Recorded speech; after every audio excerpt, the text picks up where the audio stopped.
This weekend we've got stuck into clearing this courtyard. This is now a really nice open space. It was pretty overgrown when we arrived, but we've just been clearing it out, and it's a lot bigger than we realised. But that's not what today's video is about. Today's video is about what's in here.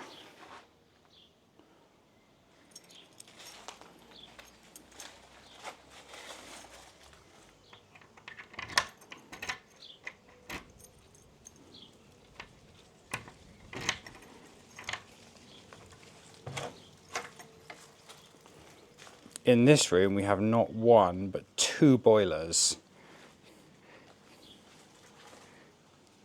and this really starts to give you a scale of the plumbing system that's installed in this place.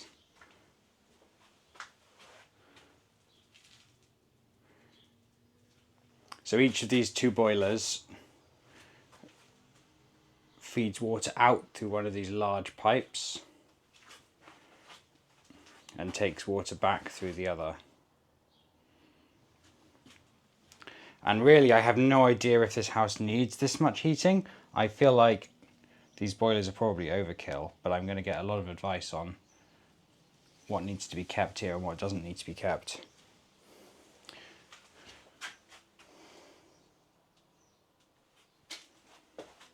There's also a whole fire alarm system in here just for these boilers.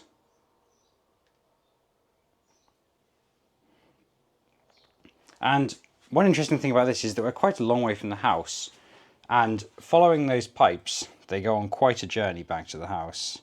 And I can't believe this is very efficient, but this is how it works.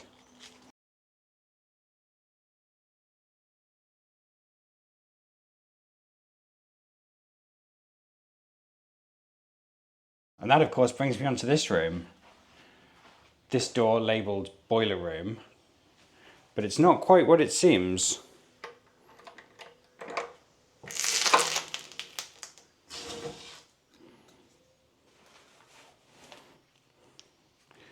I'm just going to get my torch out and we can go and see what's down here.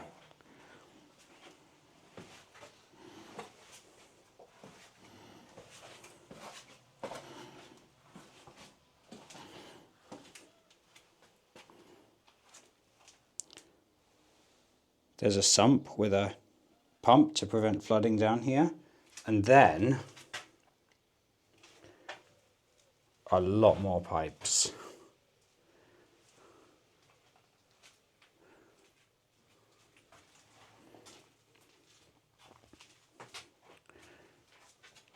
So the pipes from outside come in through this wall under the ground. They go into a heat exchanger, so there's actually a separate loop outside just for the boilers, and then the heat comes in here through the heat exchanger, and these two large pumps then pump the water around the rest of the house. I've got a plumber coming in tomorrow, and he's going to drain all this down so that it's safe for me to work on the flats and the radiators and things like that. But for now, all this is going to be left in place. And I have no idea about this system. I don't know who installed it, I don't know how to maintain it, and I don't know whether or not it's going to be useful for me to carry on using any of this, or whether we're going to be ripping all of this out. But it's a really interesting system. And we'll head back upstairs in a minute and we'll have a look at how this connects up to the different flats. When I bought this house, I assumed it would just have one shared central heating system, but it turns out it's a bit more complicated than that. If we look in this airing cupboard of one of the flats, we can see large pipes running from the floor all the way up to the ceiling. And the central pumping system seems to pump hot water around those pipes. But then the individual flat has a series of valves that allow it to take water off that shared system. So this individual flat can use as much or as little heating or hot water as they like. The most interesting thing about this are these boxes here. Now, I don't know anything about these, but they appear to be flow sensors, and they connect up to these two boxes.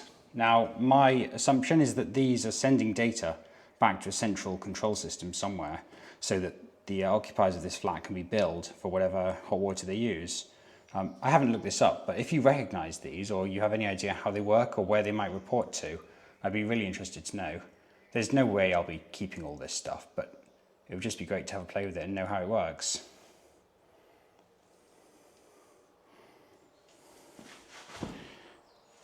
This flat actually has an unvented hot water system, but most of them have a water tank up in the roof.